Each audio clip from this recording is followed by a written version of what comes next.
So how many of you right now write fiction? How many of you write fiction? Okay. How many of you write nonfiction? Awesome. How many of you write both? All right. Great. Awesome. Cool. So a lot of fiction writers in here, and a lot of nonfiction as well, and a lot of you doing both. That's great. What about self-published? How many of you have already self-published a book before?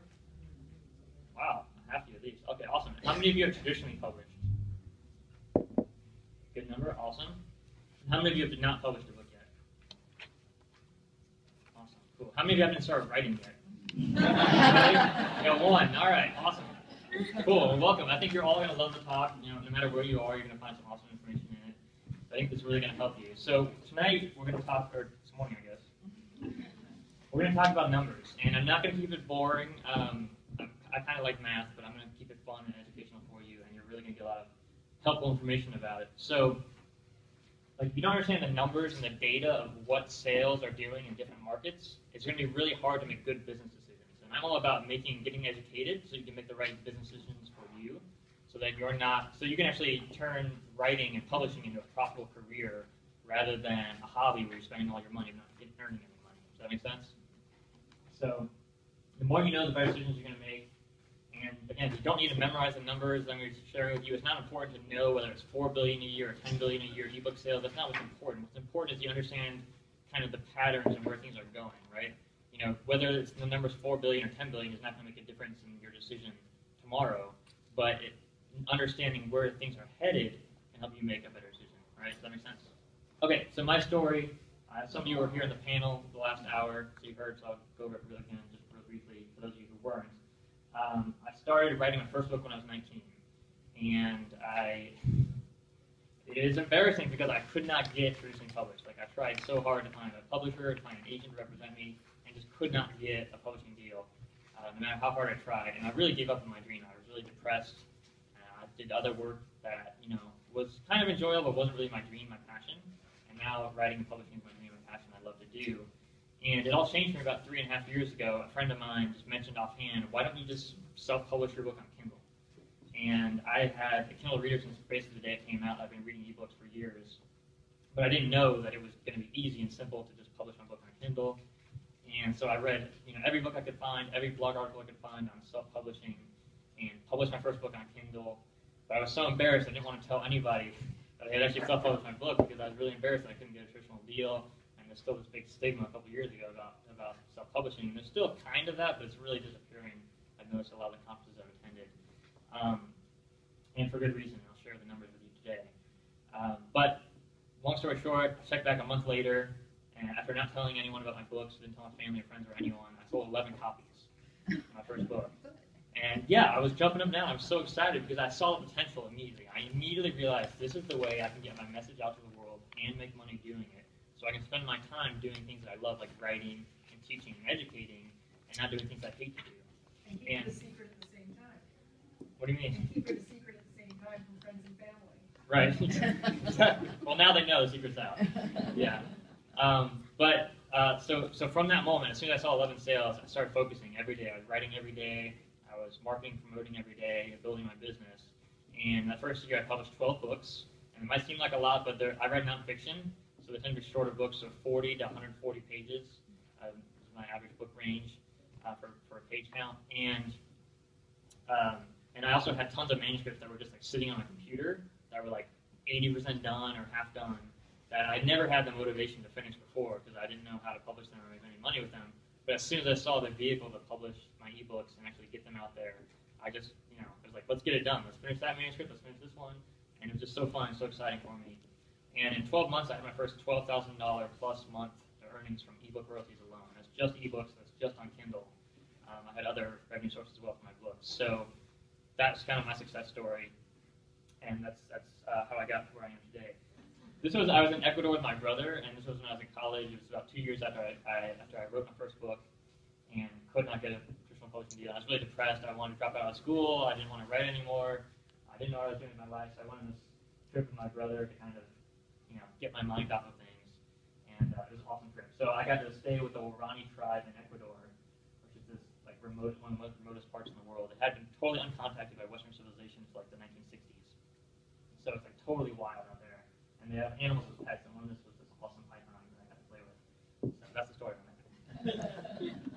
started getting all these emails from authors asking me questions on how do you publish and how do you format, and I was spending like 4 hours a day answering emails from authors. And it was awesome. I love to help people, but at the same time, I didn't have any time to write and work on my business anymore. And so what I did is I created a video course, and we've had over 3,000 people go through the video course now for authors on how to self-publish and how to promote your books.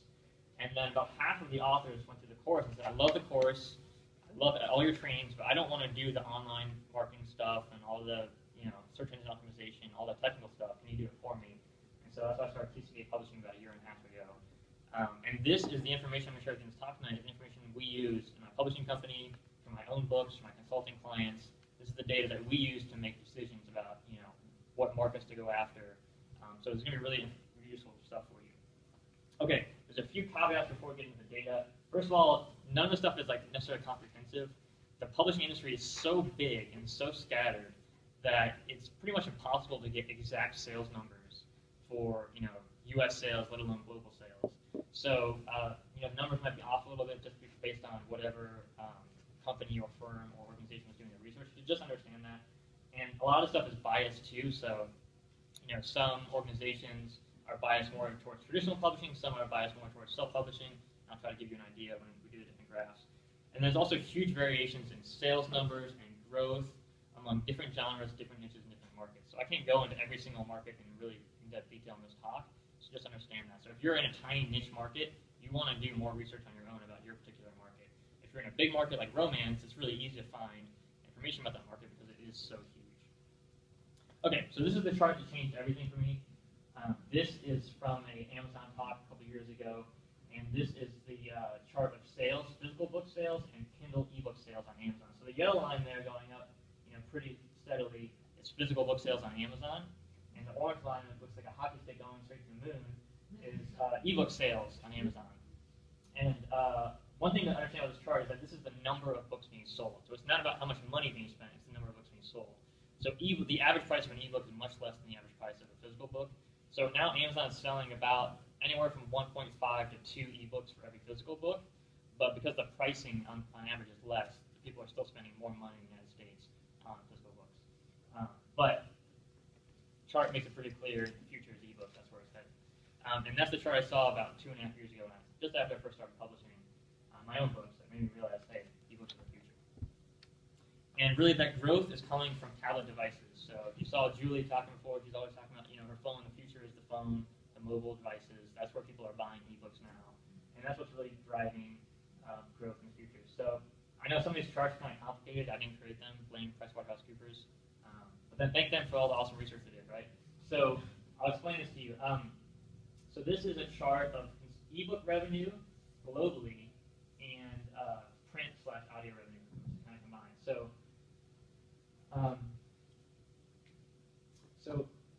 the red bars there is the consumer books for print and audio revenue, and the ebook revenue is the kind of grayer color. Sorry, the colors look kind of weird from this angle. And what you'll see is that by 2018, all the growth is in ebooks, and the physical book sales are declining globally by about $10 billion by 2018. So about $10 billion in growth for ebooks and $10 billion decline in physical book sales. So, physical book sales are declining at an alarming rate, and that's why traditional publishers, so many of them are going through mergers and acquisitions or going out of business, because the only way they can grow the bottom line for these big publicly traded corporations is to either acquire another company or get really lucky with the next Harry Potter. Because there's no growth in the industry. It's not a growth industry. But the growth is in ebooks, right? And so was it you that asked last talk about very smart comment about if the industry's not growing, how do we make money? Sorry, someone else. Someone was asking, okay, well the industry's not growing, how do we make money? So if you take into account inflation, the industry's not growing. It's probably actually decreasing every year as a small percent. And the decrease in sales, how do you make money if the market's decreasing? Well, first of all, it's $80 billion a year almost. $60 billion a year. It's a huge market. It's a lot of money, right? And so what's happening is a wealth transfer. So does anyone know a movie 20 years ago that was really famous that no longer is? Before I'm 27. Does anyone know a movie 20, 30, 40 years ago that's really famous and isn't anymore? Awesome. So the creators of that film probably made a lot of money, right? I'm assuming they sold lots of people went to see the movie and they made lots of money. Today, they probably make very little, if any, right? that's kind of how wealth transfers work. It's like one generation, that generation has their time where they're in this limelight and they make lots of money, and then the next generation comes in. So we're kind of in that wave of this new generation of new authors who are doing ebooks and making lots of money from the ebooks. Does that make sense? So even though the market's not growing, there's still tons of room for new authors, especially ebook authors, to earn quite a bit of income. And so this growth is being driven by tablet devices. So that little line chart going up in the middle there is the number of tablet devices. So it's about 2014, about 500 million tablet devices right now that read ebooks, and we about triple to 1.5 billion almost by 2018. So that's what's going to drive global ebook sales. Is all the people on tablet devices who are reading ebooks. Yeah. What's your perspective on some of the things coming down the pipe, like iBooks being part of iOS 8? What do you expect that to do? So the question was about iBooks being on iOS 8 in September. I don't even know anything about it, honestly. I don't think that's going to change much. I mean, the industry is going to change, but Amazon dominates the ebook market. So Amazon's like 60-80% of the ebook market right now. So I don't think iBooks is really going to be a big competitor unless they really get their stuff together. If you've tried to publish on iBooks, it is ridiculously difficult compared to Kindle or Nook or Kobo or any other platform. So I think they need to make it more author-friendly before they're really going to get much of an impact in the marketplace. The other thing that they need is they need the tablets. They need the actual distribution, right? Because Amazon owns distribution. That's why they do so well, is because they have hundreds of millions of people with their credit cards on file. With one click, they can purchase your ebook, and they have the distribution platform. So iBooks is a very small percentage of the market, maybe they'll grow, maybe they won't. I don't know, but I don't think one new platform launch is really going to do it for them. They're going to need to make some big changes. Yeah. Does your book have to be approved to be published on Kindle? It does have to be approved. The only way you can really get unapproved is if you do something illegal, you've got a copyright violation. It doesn't, it has to be like 2,500 words is the minimum. If there's horrible typos and grammatical errors and stuff, they might not approve it. But if you do everything properly, there shouldn't be any issue getting approved. Okay, here's another chart on ebook growth, and what you can see here is that the ebook growth rate is decreasing every year. So, and a lot of the bloggers have talked about this a lot recently. That oh my God, ebooks aren't growing as fast as they used to. Is this the end of ebooks? And so the line kind of going down like this is the year-on-year growth rate. So what we were growing like 20% a year globally in the ebooks sales, and now we're growing maybe about 6, 7, 8% this year, and they think that was going to slow down to 2 to 3% by 2018. But it's still growing. If you look at physical sales declining by $10 billion in the next couple of years, that's straight down. It's not going up, right? Ebooks are still going up. So if the growth rate is slowing down, that's just normal. That's normally what happens in any market that's maturing. Growth is never going to skyrocket forever. Eventually, it's going to kind of plateau and level off, but it's still where the growth is. It's still in ebooks. So again, you can see we're going to about double from 10 billion-ish sales a year to about 20 billion sales a year by 2018. So we're looking at a doubling of sales in the next 4 or 5 years. In ebooks, that's where the money is. The money is where the market's growing. It's not where the market's declining. Especially if you're a new author, especially if you're self-published, and especially if you don't have distribution through Barnes & Nobles and Target and Costco and all the major retailers. If you don't have that distribution, you're looking at the majority of your sales coming from ebooks for self-published authors. Okay. So where do we make the money? So when you publish your ebook on Amazon or pretty much any other ebook distributor, you're going to get about 70% of the royalties. So if you sell your ebook for $2.99, you can earn about $2.06 in royalties every time you sell a $2.99 ebook. Compare that to the traditional route, you make about $2 every time you sell a $24.99 hardcover book. So how many of you think it's easier to sell a $2.99 ebook than a $25 hardcover book? Yeah, absolutely. And especially when you take into account that to buy the $2.99 ebook, all they have to do is press a button on their phone, whereas a lot of times if they're buying your hardcover book, they're shopping in a store, they might have to spend 20 minutes talking to someone to even find your book in the first place, right? They can even find it if it's even in the store. So it's just way easier to earn significant income selling ebooks as a self-published author because either you don't need as much volume, so you don't have to sell an ebook for $2.99. You can sell it for twice that price and make $4, make twice as much earnings, right? So you can sell half as many ebooks as you would sell the traditional route and still make twice as much money, right? So that's kind of how the money works in a nutshell. this chart, you should study it. You should really study it. It's from authorearnings.com. You can go to authorearnings.com. They have amazing information there. This chart is huge. So this shows you, and this is really biased, but it's not biased in the way you think. This chart is biased towards print sales. Because what this is comparing on the left is ebook sales, ebook revenue for authors versus print revenue. And the ebook revenue only counts revenue from Kindle. So it's only 60 to 80% of the market. Print revenue is universal. The data is from Bowker, so it's all across the United States. So imagine that print line being even bigger. Okay? So for ebook sales, imagine the ebook line being even bigger because they're missing out on a lot of ebook data, right?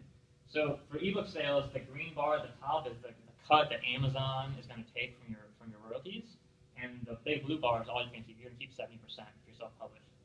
For print sales, that big white box there, that's all the money you're going to miss out on as a self-published author. You're going to miss out on like 90% of your physical book sales because you don't have distribution, right, through Barnes & Nobles and so forth, through major retail. So you're going to miss out on 90% of the revenue.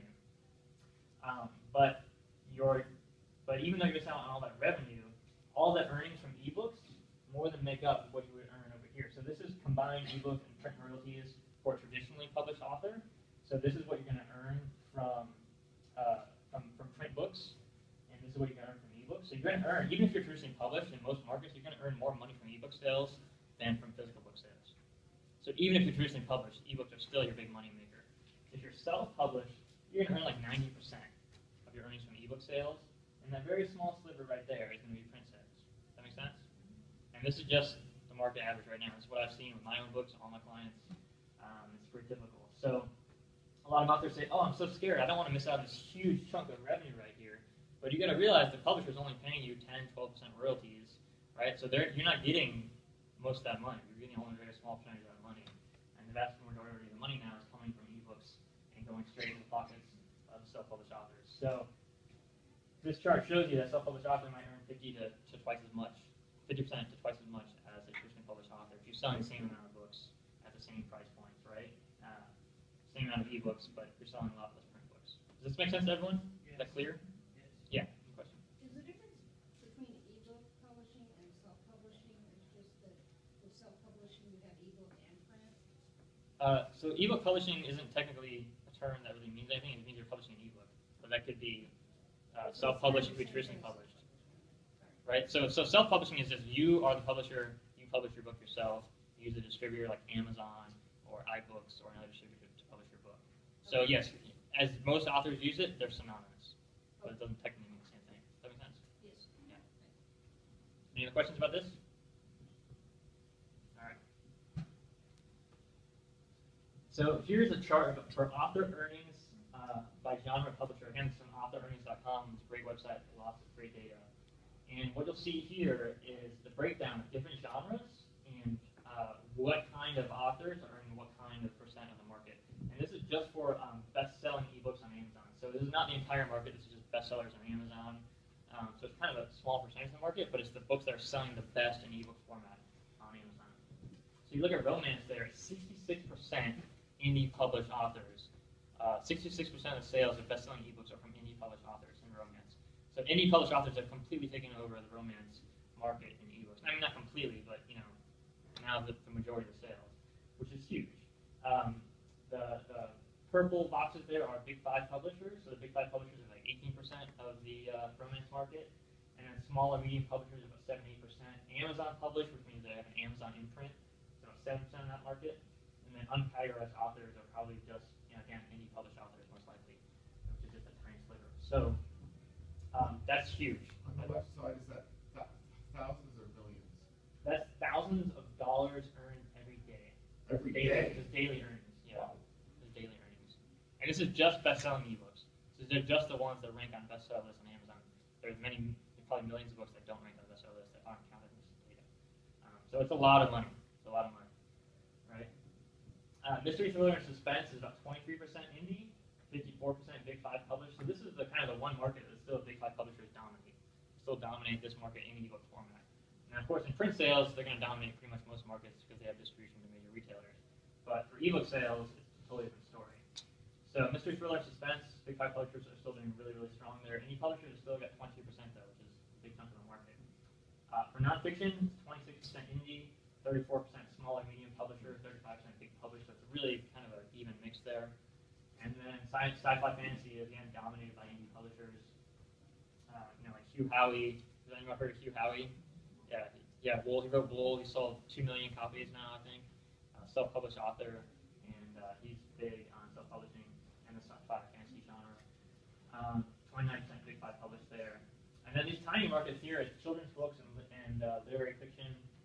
Again, they're mainly dominated by big five publishers. The main point I want to make about these markets is realize how small they are compared to the other markets. I mean, they're so tiny for ebook sales. Right? These are ebook sales. So is the ebook the blue or the purple? It's all ebook. This is all ebook in this chart. Yeah. So the blue is indie publishers. So self-published authors. Oh, that's the blue. The blue is self-published authors. Yeah. Question for you about this chart. In the children's, well, it's two questions. In the children's, is YA covered in that? And also in the literary fiction, is just general fiction covered in that? Or are they not covered on this chart at all? So these are based on the bestseller list on Amazon. If you go to authorrange.com, it has a breakdown, and you can see the actual data that went into every single book by every single author, and you can look like really detailed into that. Okay. So I don't know the exact answer to that second question. I'm sorry, could you say the name of that website more clearly? Authornearnings.com. Thank you. Yeah. Yeah. Sorry, I know I speak really fast. So, any other questions about this? Yeah. In your non-fiction, you have a bright blue at the very top. What's that? That's uncategorized authors, which means we don't know who the publisher was, basically, which means they were probably self-published. Yeah, it's just like they don't really know for sure who the publisher was. Okay, and so the point I want to make about the children's book market is that if you look at the difference between children's books and, say, romance, for instance, the market is such big difference in size. So, think about, and I don't want to say if you write children's books, don't write children's books because it's a small market. Like, follow your passion and follow what you love. But just understand, a market like romance that's hot and big and growing and huge, it's a lot easier to earn a significant income in that market because the market's so much bigger, right? So if you wanted to earn the same amount of money in the children's market as in romance, you probably have to work 10 times harder because the market's 10 times bigger. Does that make sense? All right, so here's another chart of ebook bestsellers on Amazon, and this is kind of, again, goes to all the bestsellers in general. And so you can see about 31% are indie published, 38% big five published, 20% small and medium publisher. So it's kind of an even mix right now. It's like almost one-third, one-third, one-third of big five versus small publishers versus self-published authors. So this has never happened before. I mean, in the past, 5 years ago, it was like all big publishers, self-publishers were this tiny part of the market. Now we're starting to really dominate the ebook market and really grow to, we're going to surpass big five publishers and medium publishers very, very shortly. Okay, so this is just my personal self-published sales, so you can get an idea of how it's actually worked for me. So I sold over 100,000 books in the past 3 years. 89% have been ebook, 9% audiobook, and 1 to 2% paperback. Right, so that's pretty typical in most markets. Right? Yeah. Do most of your audiobook sales come from Audible or from Audible. any other source? Yeah, I use acx.com, and then they distribute through Audible mainly. Because Audible is like 90% of the market; it dominates digital audiobooks. Do you get any sales from the iTunes? Because obviously, if you're using Audible, it will also Yeah. show up on iTunes. Do Yeah. you get sales from that? Yeah, Okay. yeah, but it's not many. It's a very small percent. Yeah. And then your paper book, is that print on demand through Amazon or what? Yeah, that's print on demand through CreateSpace. Yeah. Yeah. ACX.com stands for Audible Creation Exchange, I believe. ACX, that's in Xerxes. Or I like that name, X-ray. Xerxes. X-ray. Okay, someone asked about longer or shorter ebooks, what is better? So this is just from a 2014 ebook study from Smashwords. And what they did is they ranked best-selling ebooks, and they ranked them based on the word count. And so what they found was that the best-selling ebooks tend to have an average word count of 120,000 words, which is far above average for a novel. And the top 1,000 only had 73,000 words. And so basically the point of the study was that basically the longer your ebooks are for fiction, the better they're going to sell. And that's true for fiction. Like I said before, it's probably not true for nonfiction. But for fiction books, generally the longer your novels are, the better they will sell. And there's other things to take into account. Obviously, it's not the only only factor. So I wouldn't change my strategy based on this data. It's just information that a lot of authors want to know. So for me, if my book is done, it's done. I'm not going to pad the word count or cut stuff out that's really important. So when your novel's done, it's done.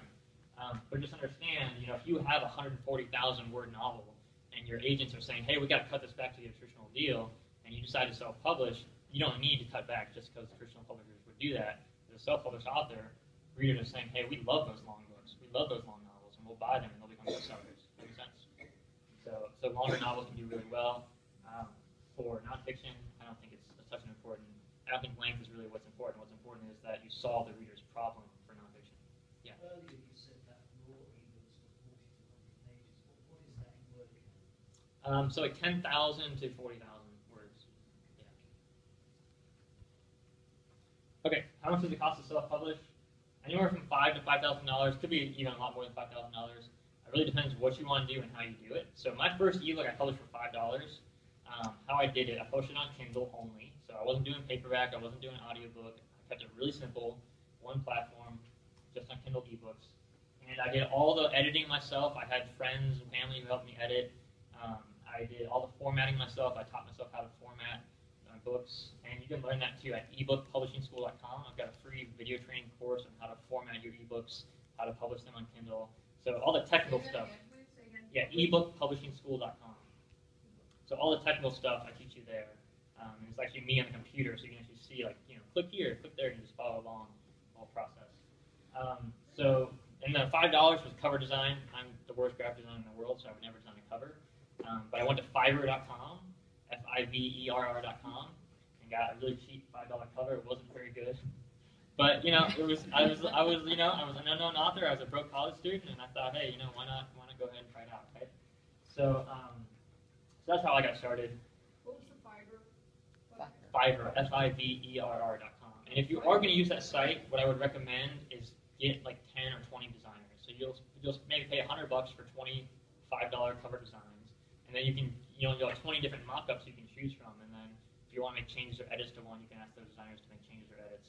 But that's a great budget route to go for cover design. And some authors say you want to spend thousands of dollars in editing and thousands of dollars on really professional formatting and stuff like that. But for my books, since I'm selling 90% in ebook and 1 to 2% paperback, I don't need a $10,000 design paperback book because it's just a small percentage of my sales, right? And it still looks nice, it still looks professional, but it's not a $10,000 book. This is a $1,000 book. Does that make sense?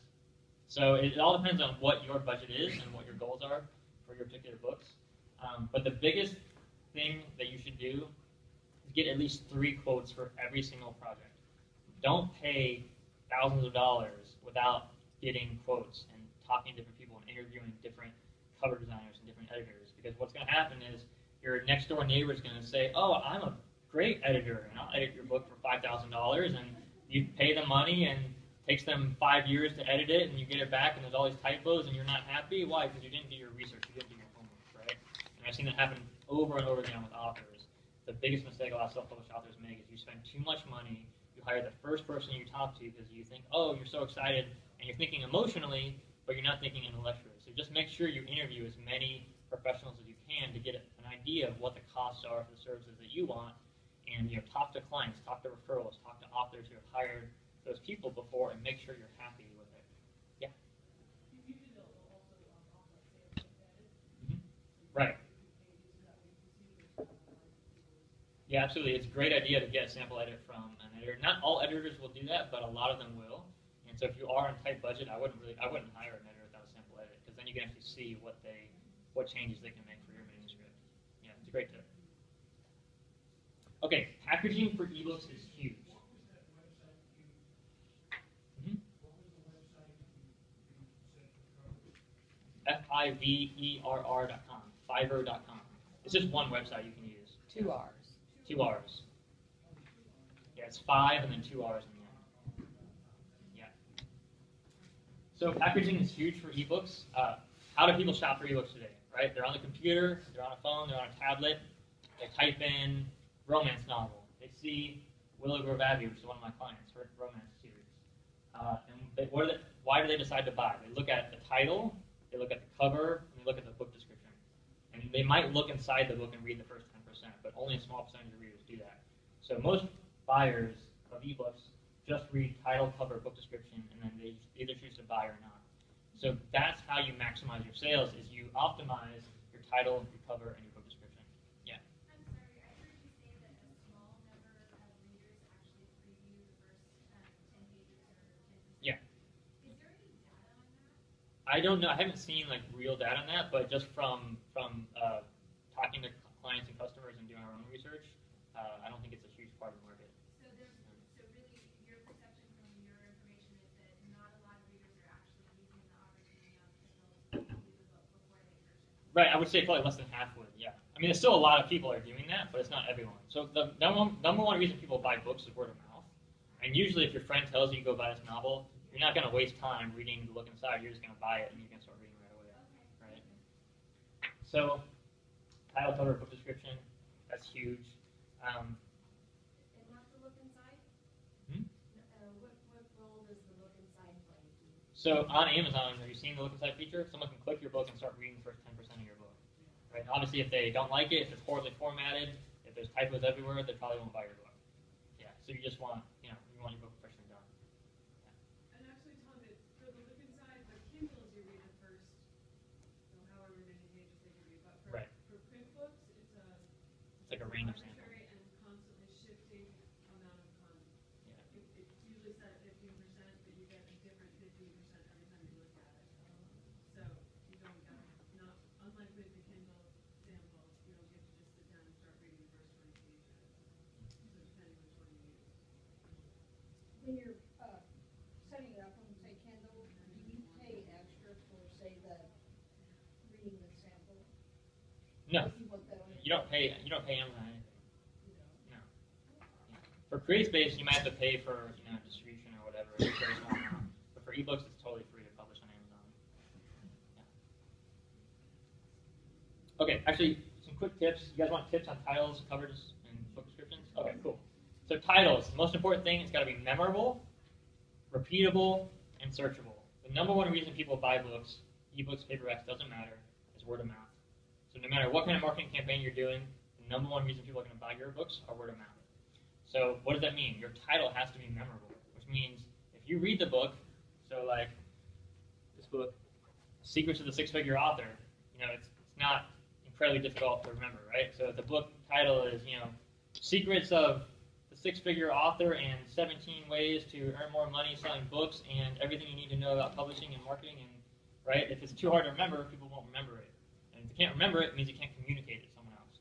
So they got to be able to remember the title, which means short, usually 7 words or less. Once it's memorable, it has to be repeatable, which means I can actually communicate it to you. Have you guys ever played telephone? It's like the funnest game on earth, right? And what happens by the time you get to the end of the circle, no one even knows what someone was talking about in the first place. This is the same way with the word of mouth. If your title isn't actually something people can pronounce and share with other people, then it's not going to have good word of mouth sales. So avoid like puns. I see a lot of authors have clever titles with puns or plays on words. It can be good, but just make sure that it's easy to remember and easy to repeat. If it's not, I would throw it out. So like Tung Fu is a great title for a book. Tung Fu, it's about communication. It's kind of a play on words, but it's totally memorable. It's easy to repeat, and it's easy to find. So searchable means once you've shared your book title, the book title with a friend, they can actually go to a computer or an iPhone and search online for Secrets of the Six-Figure Author, and your book comes up #1 in Google, right? So if you title your book, Braveheart, right? There's no way you're going to come up #1, right? You're going to compete with that thing. So you have to understand that when you're coming up with your title, it doesn't have to necessarily be totally unique, but it does need to be findable, searchable online, and easy to find for people. Yeah. How about copyrighted title once you publish? You can't copyright a title. And other people can just type. Yeah, you can't copyright titles. Yeah. You can trademark a series of books, but it's really technical, and you definitely want to talk to an attorney about that. But you cannot copyright or trademark a book title. Okay, here's a quiz for you. Which book do you think sells more? Which one? This one? This one? Healthy Habits? All right, how many people think habit stacking on the left sells more? Okay, how many people think the one on the right, Building Healthy Habits, sells more? wow, it's actually like half and half. Cool. Actually, the book on the left, Habit Stacking, sells over 1,000 copies a month right now on Kindle, and the book on the right sells less than 10 copies a month. And I'm not going to say that the only difference is cover design, but I think if you really look at these covers, you'll notice the one on the left, it's a lot crisper, it looks a lot better, a lot more professional, especially when you shrink it down to a 90 by 90 thumbnail. So when people read on a phone or a Kindle device or a tablet, they're reading a very tiny image. It looks like this big, right? And so if they can't read your title and get a good idea of what your book is about in the cover, it's really going to be hard to sell books, especially for nonfiction. So for fiction, it's not like if you're writing a romance title, all you need is a picture of like a woman in a romantic pose or something like that. No one's going to read. No one cares what the title of a romance novel is, right? It's not that big of a deal. But for nonfiction, you know what I mean? It's like they can tell immediately that's romance based on the cover, right? You know what I'm saying? But for nonfiction, you can't really tell immediately necessarily what the book is about. So you need to have the title really, really readable for nonfiction, which means as big as possible, okay, and really clear. So I mean, this one it looks like someone designed it in like Paint, like 15-year-old editing program. Yeah. I found out the hard way also that not only are titles not copyrightable, but if you get a title that's similar to another title and nothing flat, your title's 30 pages down under. Yeah, it could be. It depends on what kind of SEO you do for it. Yeah. You can optimize the search rankings on Amazon and on Google so that your book will rank higher. But on Amazon, a lot of the search rankings are also based on sales volume. So the more books you sell, the higher your book will rank in search on Amazon. Yeah. So if you sell 1,000 books a month or 5,000 books a month, you can rank for really competitive terms like weight loss and stuff like that normally you would not be able to. Right, exactly. So you need your own platform, or you need to do some other things in marketing. So absolutely, I mean, it's something very important to figure out your title ahead of time, so that you do have something that's memorable, repeatable, and searchable. People can actually find you and buy your book. Just wanted to point out, I actually don't think either cover looks that amazing, but I think what's going on with it is that the one on the left has a concept that is memorable and searchable. Right. It gets stuck in your head because it's got the concept of stacking, which it then shows in the picture. So Right. that gets in your head, and then you can share the words habit stacking, and that's Right. And it's totally different on PowerPoint too. If you see it on an iPhone, it looks way different. I'm sure. Yeah, totally. But I can see why people were split in this room. Right, totally. Next time I'll get a better example. Yeah. But it just goes to show you like how important cover design really is. It's huge. And the funny thing is, it's not covering anything. They call it a cover design. It's an ebook. It's not covering anything. It's just an image that you use to sell your book. That kind of looks like a book cover, right? So it's not really covering anything. It's just something you need to have so that your book will be able to be found and bought by customers. Because it's how they're used to buying books and ebooks. Okay, so for distribution for ebooks, these are the big players: Amazon, iBooks, Nook, Kobo, Smashwords, and Google Play. Right now, those are the big U.S. ebook distributors. Now, there's kind of two schools of thought on this. One school of thought is, hey, I want to be on every single platform, get as much distribution as possible, because that way I can possibly sell more books. The other school of thought is that Amazon has a program called KDP Select. Has anyone heard of that? Yeah, and so basically it's like a 90-day contract with Amazon. Now what you say is, hey Amazon, I'll give you the rights to my book to distribute and sell my book exclusively for 90 days, and in return you're going to do some cool stuff for me. So number one, what they'll do for you is people can borrow your book. If they're an Amazon Prime member, they can borrow one book a month for free. So it's totally free to the reader. They can read your book, but you get paid out of a pool of money. So right now you get paid about $2 and change every time someone borrows your book for free. So it's free to the reader, but the author gets paid. So that's a cool program. And what that will do is get you more sales. And what more sales does is get you better sales ranking, which means your book has a better chance of becoming a bestseller. And once you're on a bestseller list, you tend to sell more books. So it's kind of like a snowball effect. So a lot of authors like S.J. Scott on the last page, and myself, we use KDP Select for almost all of our ebooks because we earn more money in KDP Select than we earn all the other platforms combined. KDP Select, yeah. Yeah, KDP stands for Kindle Direct Publishing. If you're not using KDP Select, can you upload and set up ebooks on any other ebook sites? Yeah, if you're not using KDP Select, you can publish on all the other platforms, yeah. It's going to take you a lot more time, a lot more money, a lot more effort, and in my experience, the sell more books on Amazon if you do KDP Select. Yeah. But you can only do it for 90 days. No, you can repeat every 90 days. You can repeat it. It's a 90-day contract, and you can renew it. What do they get out of it? What does who get out of it? Kindle. Kindle? Well, your book's exclusive on Amazon, so it's not being sold on iBooks, so iBooks doesn't make any money from your The book. only thing you're doing is making it Amazon exclusive, and then you get a KDP Select. Right, and this is just for ebooks. So your paperback you can sell anywhere you want. Your audio you can sell anywhere you want. It's just for ebooks. Yeah. Are those in order of sales? Pretty much. It's pretty close. Yeah. Yeah. Any other questions about distribution? Different platforms? Do you think Barnes and Noble is going to disappear, as a platform? As a platform, not for ebooks. They got lots of nooks out there. They won't disappear. They might sell. I mean, it's possible they could be acquired by Kobo or another company. I mean, so it's possible that would happen, but it's a very valuable asset that they have. They've got lots of customers. It's still a small percent of the market, like 10%, 12%, right. It's a tiny percent of the market, but it's still a big enough chunk of the market, and they've got all the ebook, e-reader devices out there that it's definitely a valuable asset. So either, they would continue to run it, or they would probably sell it. But I don't think it's going to disappear entirely. Ebooks and print on demand, can you do both? Absolutely, yeah. So you can offer both formats at the same time? Yeah, you can do ebooks, you can do paperbacks, print on demand, you can do audio, digital audio, you can do physical audio, Can you CDs. do that through this Amazon or how? So ebooks is kdp.amazon.com. Uh-huh. Yeah, that's where you do your ebooks for Amazon Kindle. Then the other sites would be these sites here. For paperbacks, you can use CreateSpace or Lightning Source. Those are the two options. I like CreateSpace, but Lightning Source works great too. And then for audio, it's acx.com. It's pretty much the monopoly on audio right now in the U.S. acx.com for audio. Yeah, and it's actually it's a marketplace, so you can actually find voice talent there who will produce your audiobooks for you and offer you different rates and different fees. You can do all that through ACX. It's really cool. So you said if you use the KDP Select, you can sell the same book though in paperback or audio anywhere else. Absolutely, yeah. It's just for ebooks. Yeah. I'm sorry, does Create Space, is that the one for paper? Yes. And what was the other one for paperback? CreateSpace and Lightning Source. In your experience in using Prime, what percentage does it increase the sales figure over a book not in Maybe 20, 25%. Yeah, it really depends. It really depends.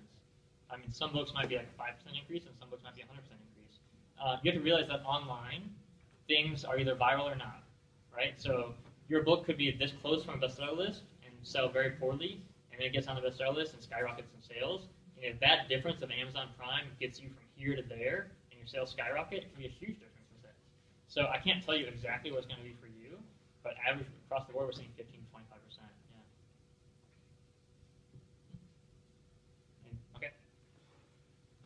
Kindle Unlimited. Have you guys heard about this? Just released. I love it. It's awesome. Okay. So this is really new, really unique. Well, it's not really unique. There's other subscription services for ebooks like Oyster and Scribd. You guys heard of that? Basically, the subscription service is kind of like Netflix. You pay $10 a month, you get unlimited ebooks. That's the whole idea. There's only 600,000 titles you get right now in Kindle Unlimited. So there's like 2 million plus ebooks on Amazon. So it's only a small percentage of the market, but still a lot of titles to choose from, and they're free. You can have only 10 books at a time on your device. I found this out about 30 minutes after I bought Kindle Unlimited. I had already bought 10 books for free, and I tried to buy my 11th book, and they said, hey, you can't do that. You have to delete one before you get another one. How it works is that authors get paid out of a pool of money when customers reads more than 10% of your book. So they can get the first 10% for free, right, in a sample. They can look inside anyways. Once they read past that in Kindle Unlimited, you will get paid out of a pool of money. And I'm guessing it's going to work very similar to the Kindle Owners Lending Library. So what I talked about before with KDP Select. When you're in KDP Select, an Amazon Prime member can borrow your book for free, and you get paid out of a pool of money. Right now, that pool every month is about $2 per borrow. I think it's probably going to be about the same for Kindle Unlimited, and we'll see how that evolves. So does an author ask Amazon to put their book into Kindle Unlimited? Yeah, so you have to be in KDP Select in order to enroll in Kindle Unlimited. If you're in KDP Select, you're automatically enrolled in Kindle Unlimited, but you can opt out if you want. Yeah.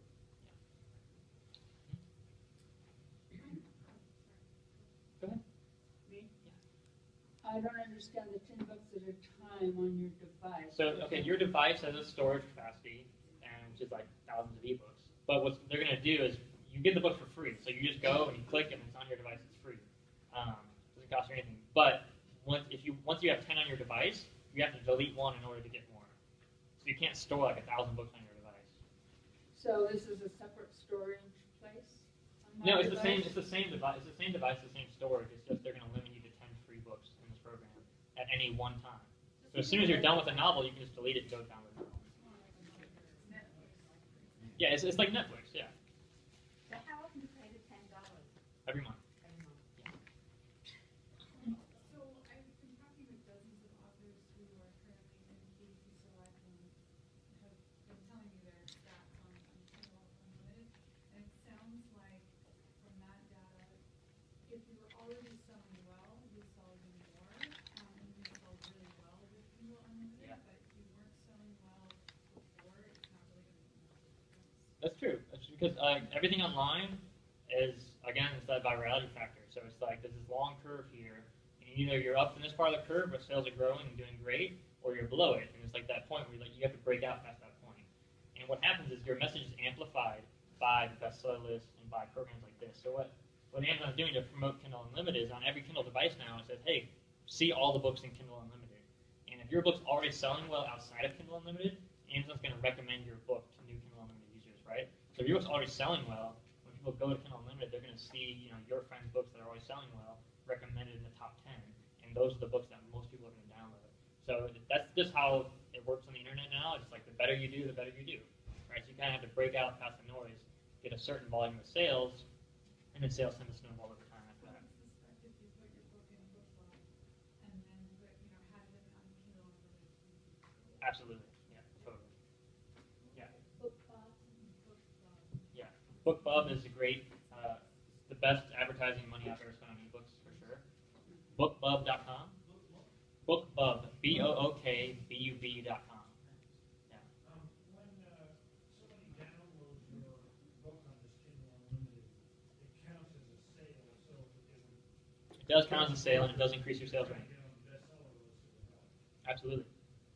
Yeah. And I've seen some of my friends, I've got a big Facebook group. If you search on Facebook for the Kindle Publishing Bible, it's like 3,000 plus authors in that group, and we all connect and share ideas and stuff. And a lot of authors were talking in there and sharing their screenshots of their sales from Kindle Unlimited. And some of them like doubled, tripled their sales from Kindle Unlimited, and some of them didn't see much of an increase at all. So, that's kind of, so you can join that group and check that out too. Yeah. Did any of you check out the terms of agreement on Kindle Unlimited with respect to the rights to your book?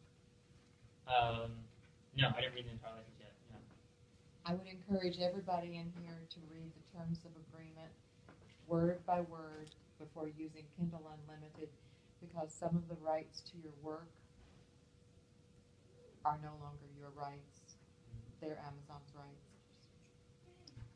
Some ownership issues. Yeah, always a good idea to do your research. Read the boring legal stuff. But yeah, this program just came out last week, so it's still brand new. Any other questions about this? On Kindle Select, don't they have a maximum amount you can charge for your book? I mean, will they No, there's no maximum amount. Yeah, but there's a price range you want to be in to maximize your royalties, which is $2.99 to $9.99. So you'll get 70%. If it's higher than $9.99 or below $2.99, you only get 35%. So do you think there's any wisdom as to when you should put your book on Kindle Unlimited? It's so new, I don't know. I mean, one case where you probably would definitely want to, and I'll talk about that actually in this next slide. I talked about it, like, does free stuff pay? Does it actually make money? If you have a series of novels, like a trilogy or even more, in a series, the first book is the key to really unlocking the success of your series, assuming it's a well-written series, right? The first book will draw readers in. So if you can get the first book for free or cheap or in Kindle Unlimited and get more sales for that first book, it's going to increase the sales for the rest of your series. What I'm thinking is, like, if your book has just come out, for instance, should you wait till it's on the hockey stick, wait till you see how it's doing, and then use that to boost your I mean, it totally depends on what your strategy is. I mean, some authors are like, I want one book, and my one book is going to sell my video courses and my other programs, and I only want one book, and it's going to be, a $9.99 book, and I'm not going to lower the price. And other authors, like me, write lots and lots of books, and price is pretty insignificant because I want readers who are going to read all my books or lots of my books, not just one book, right? So it really depends on what your strategy is, how you want to price it. Yeah. But Smashwords did the 2014 ebook study, and they showed that fiction series with the first book was free earned more money overall for the author. So if you have your first book in a trilogy or longer series is free, and the other books are $2.99 or $3.99 or whatever for the ebooks, then having lots and lots of free sales for the first book is going to generate sales for the other books that will probably be more than what you would get if the first book was not free. So that's why I would say consider enrolling at least the first book in your series in Kindle Unlimited KDP Select. If you're not going to do free, if you don't want to do free, you can still have it in Kindle Unlimited and still have free downloads to read and still get paid for that and still generate more buzz and more interest in your series. Okay, another big issue is piracy. So, anybody worried about piracy? People pirating your ebooks and stuff like that? Yeah, it happens all the time. It's you can't stop it. But there's been a lot of studies on online piracy and for ebooks especially. And so piracy can definitely help sales for new authors, right? And it just makes sense. Like no one knows who you are. So if someone goes and downloads your book for free on a pirated site, you probably didn't lose a sale because they don't know who you are anyways, right? For the most part. So that can really help you get more publicity. What happens is they might download your book for free and love it so much they tell their friend, and their friend might go on Amazon and buy it, and you get paid for that, right? So that's how it can generate more sales for new and unknown authors. For bigger authors like 50 Shades of Grey and Harry Potter, piracy is a big problem for them. They're missing out on millions of dollars from piracy, right? So that's just kind of how it works. So if you're brand new, I would not be afraid of piracy. Obviously you don't want to be silly, and just hand out your manuscript to people who are pirates and stuff like that. But I wouldn't worry. I don't sleep poorly at night because of piracy. It's not a big issue for me personally. I'm only selling a couple thousand books a month. It's not a huge issue for me right now. But it could be an issue in the future for sure. One thing I think universally or almost universally among self-published authors that we agree on is that DRM is not working. Does anyone know what DRM is? Digital Rights Management. Digital Rights Management, or DRM. It's basically like security software that's encoded into your book to keep people from pirating it or sharing it and stuff like that. And the problem with it is that any hacker with 10 minutes of time can go Google how to hack DRM and hack it really quickly. So anyone who has those skills can hack it. It's not a deterrent for actual pirates and hackers. It is a deterrent, however, to my grandma who can barely use an iPhone. Because she would want to share, if she wants to share a book with me or a friend, she can't do that because of DRM. But the hackers can. So DRM doesn't really work well. I'd say probably the vast majority of really educated self-published authors just completely opt out of DRM because it doesn't protect you from hackers, and it does kind of tick off a small segment of your readers who aren't really tech savvy or who want to share your book. So do your research if you're conflicted about that, but in general I'd recommend don't use DRM for ebooks because it's not really going to protect you from hackers, and it could tick off some of your readers. Yeah? It seems like most of them are on Amazon. I'll find these sort of alternative sellers, and they'll have my books listed as selling used and new and all that stuff. When I know that not that many paperback copies are sold, so it can't really happen. You contact them, they never get back to you, and it's. I guess for the new ones, it's like if somebody orders your book, then they go and they order your book through Amazon, and then sells it to somebody for a slightly higher price. But the used ones, I just find that. I just wondered if you had any experience. Yeah, so you're talking about used paperback books, right? Yeah, but for my own books right now, not that many paperbacks are sold, so I really couldn't have these copies. Does that make sense? Right. Well, yeah, how many copies are you talking about selling? How many copies? How many sales? You mean that I have? Yeah. So basically, if you sell one book, it's theoretically possible that person could list your book for sale, and it would show one seller selling your book for whatever price they want to list it at. So I've got, at one point in time, there were used copies of my book selling for $200, but I don't think anyone ever bought them. But a lot of the sellers on Amazon that do that resell books, they use software to calculate the price. So if they're the only seller, they're going to jack the price up to $100 or whatever, and because they're the only seller of the used book. So only someone who really didn't know what they were doing was going to buy my used book for $200. For example, when my second book came out, there were only 5 paperbacks, and somebody bought them, loaded my pants, kind of thing. But suddenly somebody had them used. Yeah. So that's impossible because nobody had bought them. It's theoretically possible that someone could have pirated your stuff, but I mean, it's highly unlikely. If your book's not selling, it's not going to be, yeah. I think they just put it on there, and if somebody ordered from them, they would order it. Yeah, but you can list it. You can list a product on Amazon without actually owning the product. So it's theoretically possible that I could go list your book for sale even though I don't own it. I just wouldn't be able to deliver it if someone bought it. But I can still list it for sale. It's like eBay. You can list whatever you want, but you actually have to deliver it when someone buys it, or you can cancel the order. So that's also theoretically possible. So I don't know exactly what happened there, but yeah, I mean, pretty much anytime you've got books out there that are physical books, you're going to have used books. Someone's going to sell it on Amazon or list it, or someone gives it to a thrift shop and people go to the thrift shop and relist on Amazon. Like, there's lots of businesses that do that. So, yeah. I have a book that I published 20 years ago, and it was never published digitally. It was paperback, and another website now is selling it in a digital form that someone pointed out to me, and I found it. Is there anything I can do to stop that? Do you have the rights to your book? Yeah. Okay. So then the first thing you want to do is contact your local publisher and ask them about it. Well, I was the publisher. If you are the publisher. Then you would just go to DMCA. DMCA is the Digital Millennium Copyright Act. Just Google DMCA complaint, and you would do a DMCA complaint and have them take it down. If you're going to get really advanced into it, Google has like a DMCA dashboard. So if you find like thousands of blogs or websites or torrent sites are like pirating your stuff, you can go to Google's DMCA dashboard, and you can like complain about 1,000 sites at once. So it's like if there's like tons of sites you want to take down your content, you can do that much quicker with Google's dashboard than you could through the other website. But if it's just one website, I would go there. DMCA stands for Digital Millennium Copyright Act. I do believe.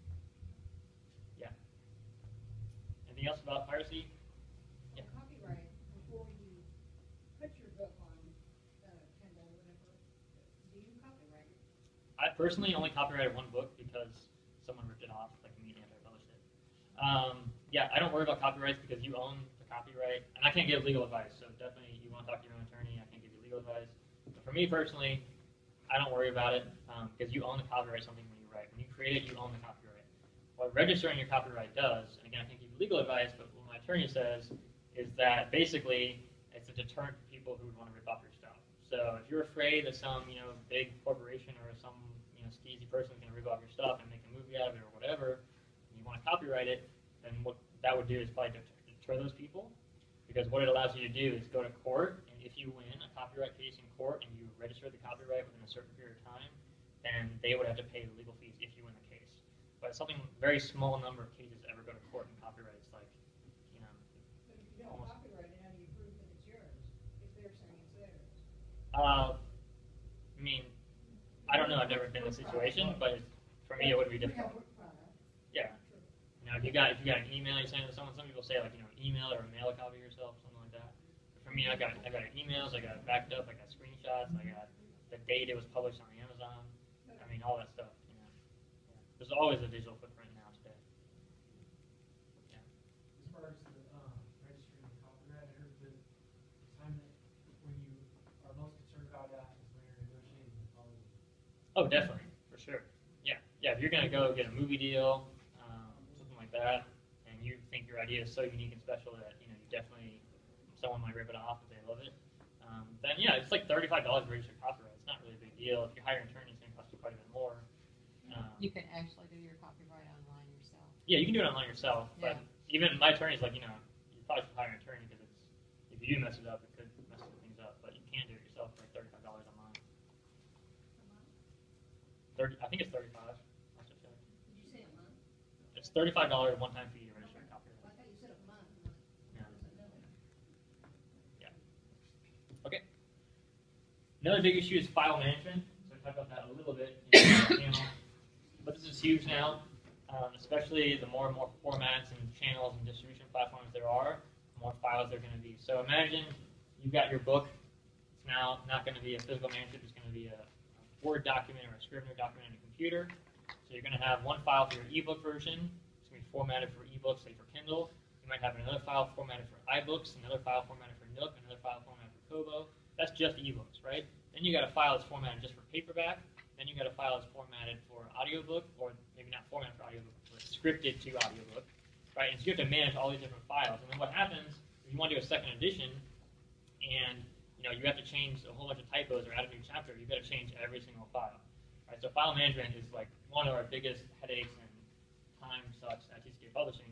It just takes a lot of time to manage all the files and to do that stuff. So what you want to do is be aware of that, first of all. That's why I love KDP Select for one reason.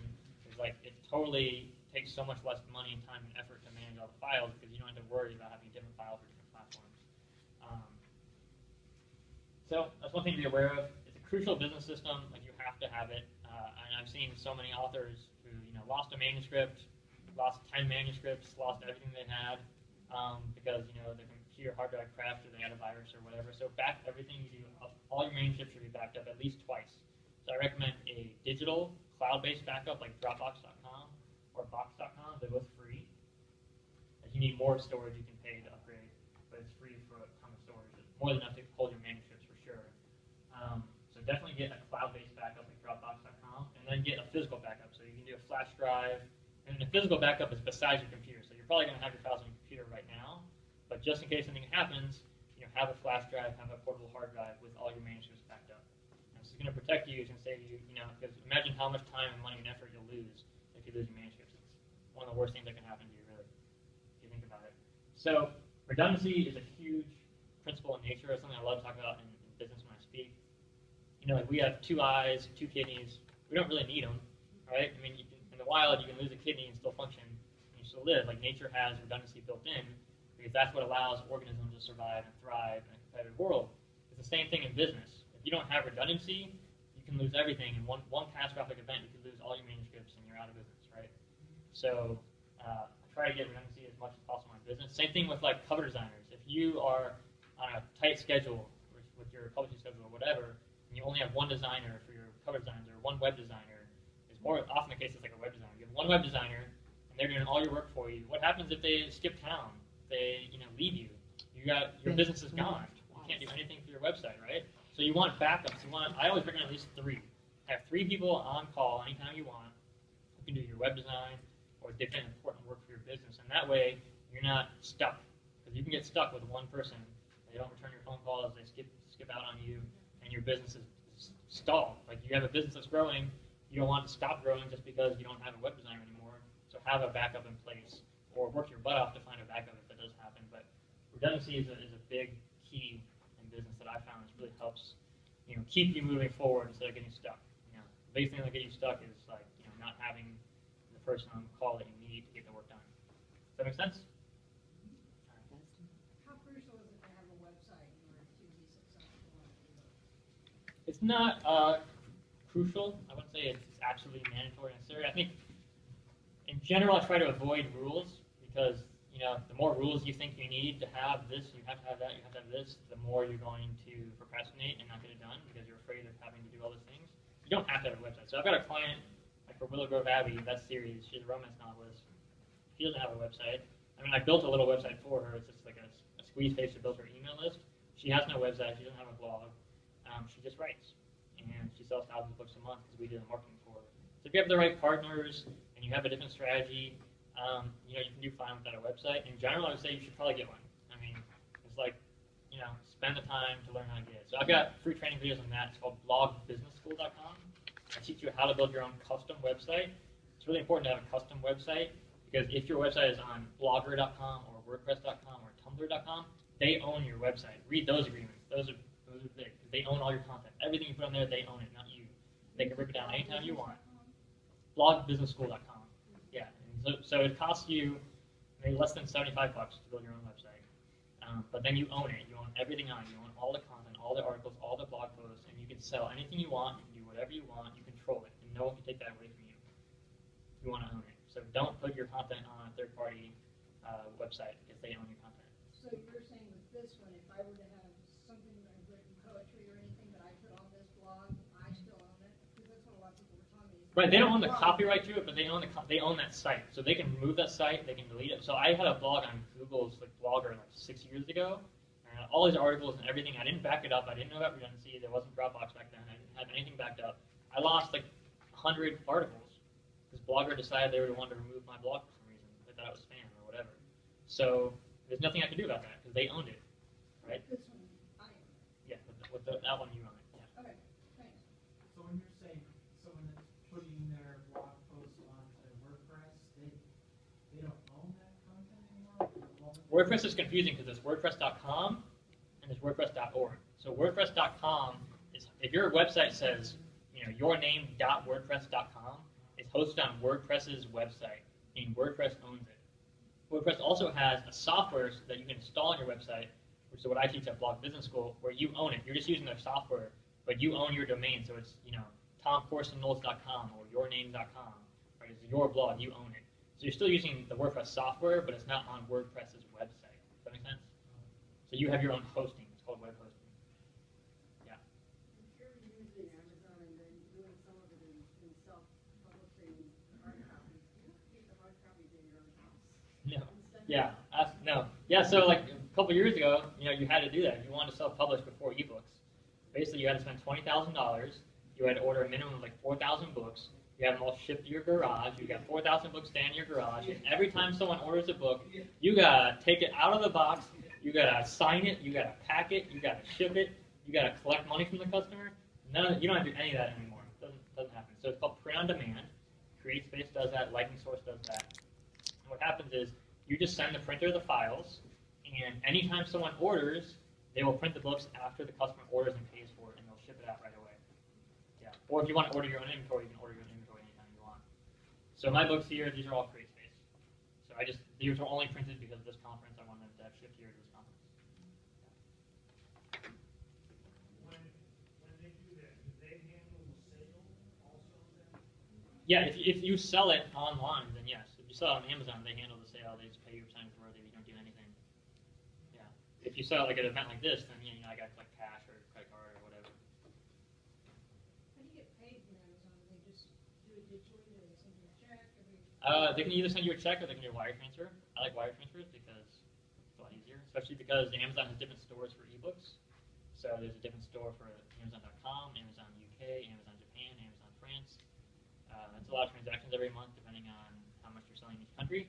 So I'd rather have just wire transfer, but you can do either.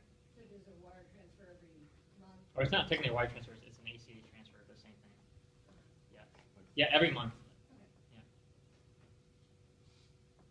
Okay. All right. So what does it all mean? Most self-published authors earn the majority of their income from ebooks. This is kind of like summing up everything I've covered so far. Most self-published authors earn the majority of their income from ebooks. So if you're going to do something, I'd probably recommend start with the ebooks because it's where you're going to make the most profit. It takes the least amount of time and investment to create an ebook compared to paperback or audio, and you're going to make the most sales, most income from it. So I recommend starting with ebooks. Self-published authors are really dominating the romance ebook market right now, and they're doing well in all major ebook markets. So if it's a major ebook market, if it's a major book market, basically, it's going to do well in ebook, except for children's book would be the big exception. Ebook and digital audiobooks are growing, while physical book sales are declining globally. So that's where most of your money is made, ebooks and digital audiobooks. I think a lot of people are still, I think digital audiobooks are kind of going to be the next wave. In the next 5-10 years, I think digital audiobooks are going to be pretty big. I'm already seeing digital audiobooks, yeah. Yeah. I don't think it's going to be nearly as big as ebooks. It's not going to be that big. But right now, it's kind of like the App Store. Like when the App Store first came out, there weren't that many apps. It's kind of that way on Audible. You look at Audible, it's like a tenth or less than a tenth of the titles that are on Kindle. So it's like less than 10% of the titles are available on Audible that are available on Kindle. So it's a very tiny marketplace. So is that because only 10%? Because it's expensive. Publishers consider it worth turning their book into a volume. Yeah, it's expensive to do an audiobook. Yeah, yeah. But the price has declined like several times in the past couple of years for audiobooks. So it's much cheaper now. So like this book and audiobook, I think was somewhere between $500 and $800. Yeah, to make this an audiobook. Yeah, in the past it would have been $5,000, $8,000. Yeah. You did it yourself? No, it's a professional company did it for me. Yeah. And did someone else read it? Yeah, yeah. So the whole voice actor, the talent, the production, everything, the cover, the audiobook cover, they did all that for me. I would just make a suggestion too, if you don't want to shell out a whole lot for creating an audiobook, you can do royalty share, which means your narrator gets half the money, and you don't have to pay anything up front. So that's one possible way, but you have to remember, it's a 7-year contract. can negotiate that through Audible. All right, so here's what to do about it. Publish ebooks first if you want to test sales. If you have a small budget, if you're not sure if your book concept is marketable, publish it in an ebook. If it does well in ebook, it's probably marketable. But again, ebooks are the vast majority of sales. So if you sell, like for my books, if I sell 1,000 copies of this in ebook format, I'm selling 20 physical books or less. So just take the numbers into consideration. Then I would do audio. The ebook that's awesome. You got this audiobook, or sorry, you have an ebook that's just crushing it in sales. You're so excited. Next thing I would do is audio, even before paperback. Then I would do paperback finally. The only exception to that would be if you're speaking. If you're doing lots of speaking, you're selling lots of books at seminars or conferences or workshops, and you need a physical book to sell at the front of the room, then definitely get a paperback book because you're going to make it back in front of the room sales. But in terms of online sales through Amazon and other online distributors, it's very tough to get a lot of sales for physical books. Yeah. How can you get your books into bookstores besides Amazon if you wanted to put exactly? I don't know. I'm not an expert at that at all because I think ebooks are really the future, and it's not my personal strength at all. I've never done it. I've talked to people who have done it. There's lots of different things. So first of all, there's libraries are probably easier than bookstores. So there's some authors out there that will teach you how to get your books in libraries, and that's much easier, I would say. Bookstores, there's a couple ways. You can talk to independent bookstores. You can just try to sell them yourself. For the bigger bookstores, major bookstores, you can go through like a distributor. But generally, as an independent author, you would have to pay them up front, and you got to pay for inventory, and they take a large percentage of your sales. So, I mean, if you're not selling thousands of ebooks a month, I think the chances of you getting significant distribution as a self-published author through physical bookstores is not only very unlikely, but wouldn't be worth the time or money. Yeah. So that's just my opinion. You can go try it out, prove me wrong, and let me know, and I'll be cheering for you. Yeah. I think too about bookstores, some of the clients that I've worked with, it's really frustrating when they end up finding out they will get returns. Oh yeah. And that you might actually end up paying a distributor to send your book out, and then you end up paying for that book to be back to you. Yep. So it's something to really research really well before you go after the actual physical brick-and-mortar stores. Yeah. I mean, the economics of a physical book are just awful. I mean, you have to print the book. Then they have to ship it from the printer to a warehouse or to you or to a distributor. Then the distributor has to ship it to the store, and it's on consignment so they can return it anytime they want. And you have all these costs in that distribution chain. For ebooks, there's no cost. The cost is a flat 30% commission, which means you don't pay that cost unless you make money. So this doesn't correct my question for you, though, that I was curious about. Is there any way to return an ebook if you don't like it? Yeah. So on Amazon, it's a 7-day refund policy. So any ebook you have, you can refund it. I think. How many people are actually utilizing WordPress? I'd say maybe 1 to 2%. Yeah. I'd say if you have more than 2% returns, there's probably something wrong with your book. Yeah.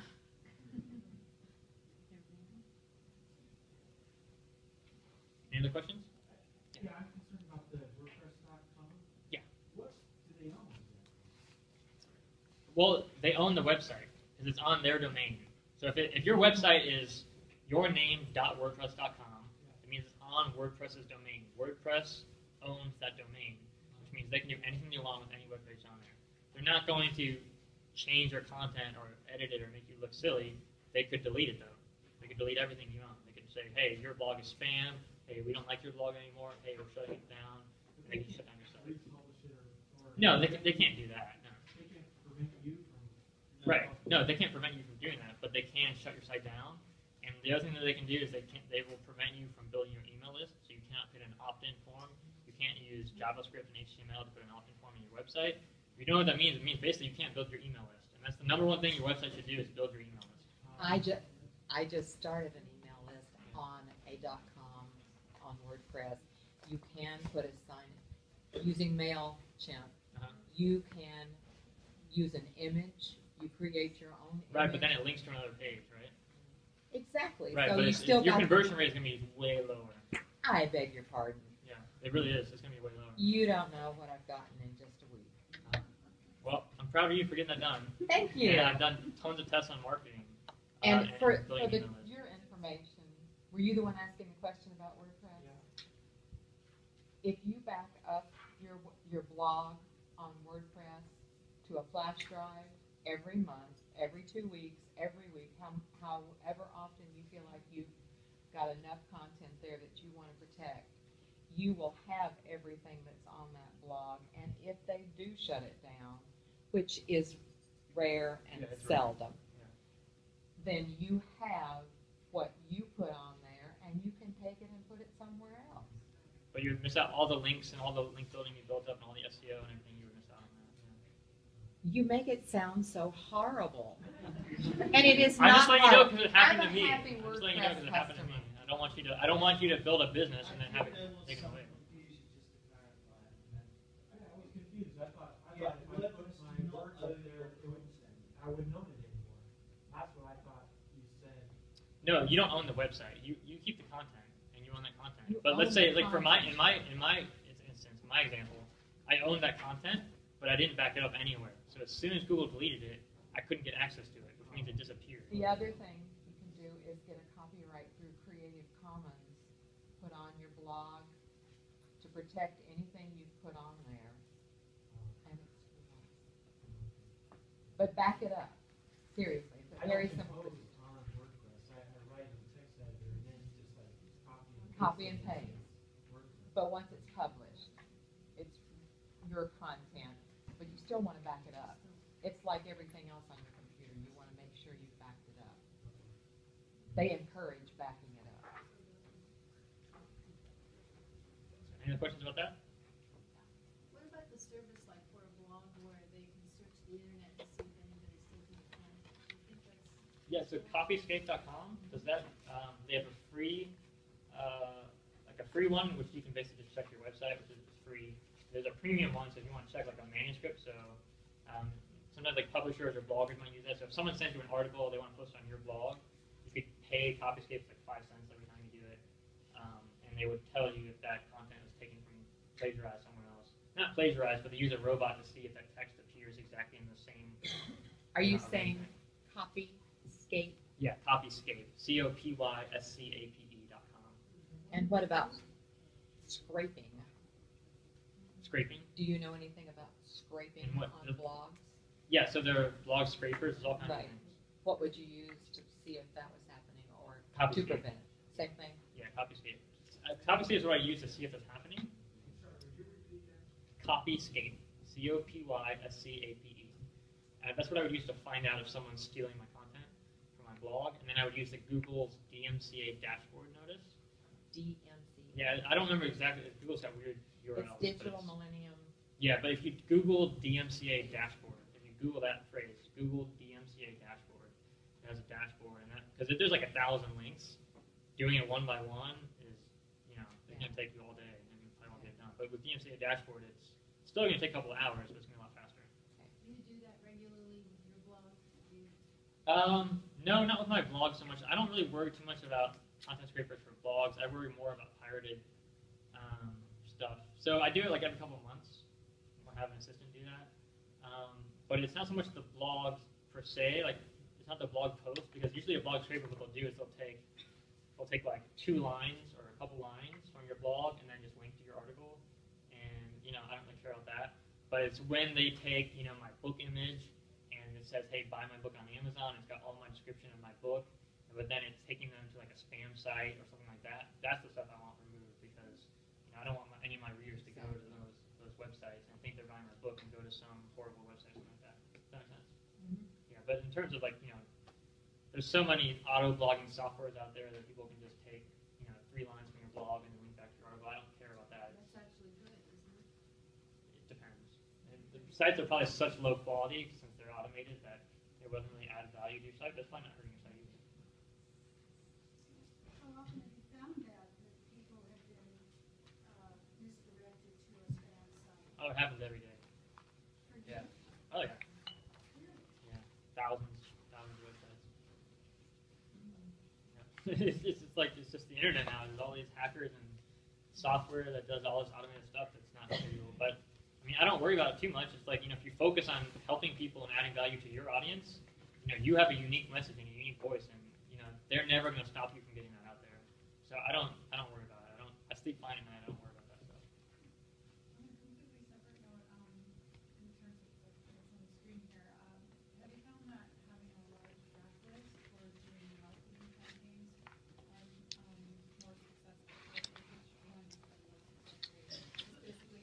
backlist.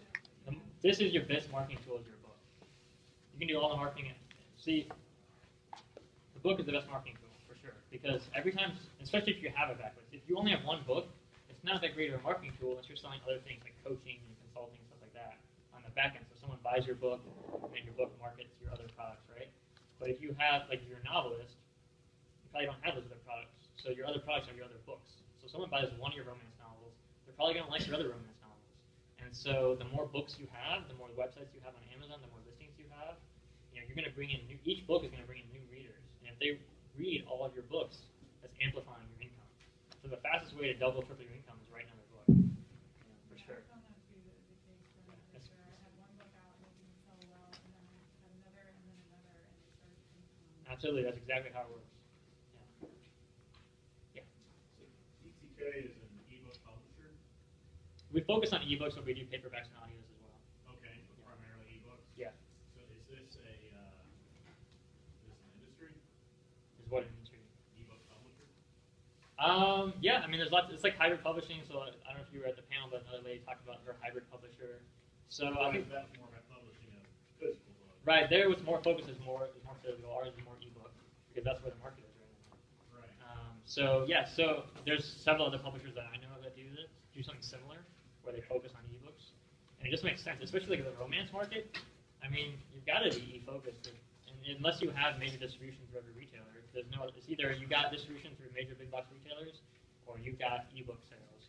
That's like the big markets. There's not a lot of online sales. So for the future, in 5 years, 10 years, do you anticipate there being a random pass of ebooks? Maybe there could be. I think they're probably more likely to be big aggregators, something like Amazon or Lulu that provides services to authors, Okay. and in semi-automated fashion. So you think it's more of a service industry than a traditional publishing model?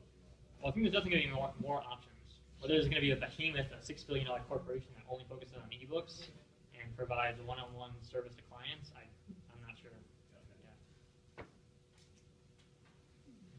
If, looking at your stuff, I'm writing a fairly complex nonfiction book, and I'm thinking I could segment it into different ebooks. Have you ever seen someone do that with one big topic, then you have a series of 100-page books? Is this nonfiction or fiction?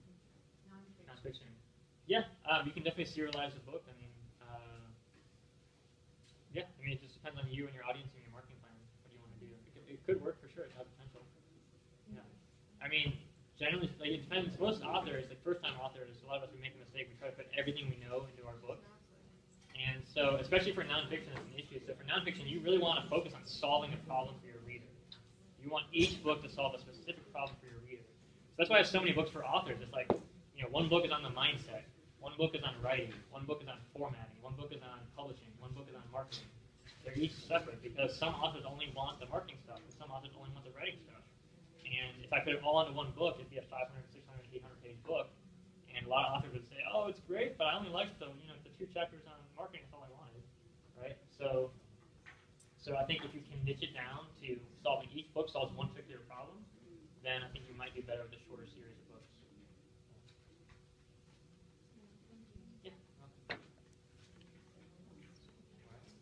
Anything else? Could you address what's on screen? Oh yeah, I'm sorry. There's more to talk. There's not much time. So you want to find where does your audience hang out online? So that's the biggest question you want to ask yourself, especially if you're doing the ebook marketing to ebook readers, because they're digital people, right? So they're doing digital stuff online. So what forums do they hang out at? What websites do they visit? How can you build a relationship and a conversation with them, right? So, for example, if you're writing books on gardening, you probably want to look online for gardening forums and join the top gardening forums in your industry and just hang out. What questions are people asking? What ideas what problems do they have? And those are great. You can use that information for market research. You can have your next book idea could be solving this particular problem for gardeners that I saw 15 questions on in this forum, and you might be the only person who read a book on it because you're the only person really listening to what your customers want. The other way you can use that is for educational videos. You could create a video. Hey, I noticed a lot of people are asking this question, so you're creating a video that answers the question, and then you can post that in all those different forums and post it on YouTube and post it on your blog and get tons of visitors and tons of fans doing that. So it's like guerrilla marketing online. It's find out where your readers hang out and connect with them, build a conversation with them, and help them solve their problems. Yeah, for fiction it's different. So you want to find where your fiction readers hang out. So if you write romance, there's tons of romance forums. If you write sci-fi thriller, there's tons of sci-fi thriller forums. So just find those forums and hang out with people. Join the conversation. Okay. Do they own Kindle devices, tablets, smartphones, or e-readers? If they're buying ebooks, they probably do. And how can you reach them? That's the biggest thing. How can you reach them? All right. I do have a free self-publishing training course. You can learn everything you need to know to self-publish the right way if you want more information. There'll be key insights and a step-by-step guide on marketing your book and building an author platform. It's all free at ebookpublishingschool.com. And so the first video is on formatting your book for Kindle. Then we take you into the process of publishing it on Kindle. And then we talk about more advanced marketing stuff once your book is published. Yeah, thank you all so much. Thank you.